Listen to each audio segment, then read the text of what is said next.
আজকে আমাদের চলছে ঝালমুড়ি ফিস্ট। অনেকদিন পর ঝালমুড়ি ফিস্ট। আমরা চার মাথা অনেকদিন পর এক হয়েছি। আমরা আগের হ্যাঁ এক বছর পর আবার মানে এক বছর না আগের বছরটা মিস হয়েছে, কারণ হচ্ছে এনার প্রবলেম ছিল। বাকি সবাই মানে ব্যস্ত না থাকলেও হয়নি। এবছরটা হচ্ছে ফাইনালি। চলো কি কি খাওয়া দাওয়া হচ্ছে দেখাই তোমাদের।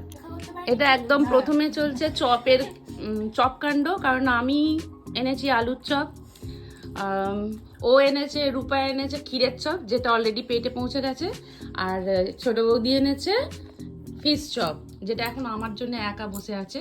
ও বাকি এদের হাতে হাতে চলছে, সব খাচ্ছে আমারটা, এবার আমি খাবো। এরা দুজন হলো আমার পাশাপাশি দুই বান্ধবী, আর আমার মেয়েকে তো তোমরা অবশ্যই চেনোই। তো আমরাই হলাম চার মাথা। তো শীত পড়লেই আমাদের মনটা হয় কবে একদিন ঝালমুড়ি হবে, কারণ আমরা কম বেশি প্রায় প্রত্যেক বছরই ঝালমুড়িটা করি চারজনে মিলে। তো আগের বছরটা মিস হয়েছে, তাই এবছর আর দেরি না করে প্রথম দিকেই একবার ঝালমুড়িটা করে নিলাম। ঠান্ডা যেহেতু এখনও বেশ অনেক দিন থাকবে, তাই পরে আবারও ইচ্ছে করলে ঝালমুড়ি হবে, না হলে কফি পকোড়া এগুলোও হতে পারে।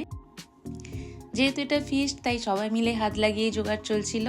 তো আলু সেদ্ধটা ছোটো বৌদি টুকরো করে নিল, আর রূপা সব মিক্স করছিল সুন্দর করে। আমি তার মধ্যে একটু নুন টুনগুলো সব দিচ্ছিলাম। আমার মেয়েও হাত লাগিয়েছে। এই এত এত খেতে পারবো? কমিয়ে দিই। গল্প করতে করতে শেষে যে একটু ভিডিও করতে হবে সেটা আর মাথায় নেই, করাও হয়নি। তাই আজকের মতো এখানেই শেষ করছি। আবার দেখা হবে কালকে। টাটা।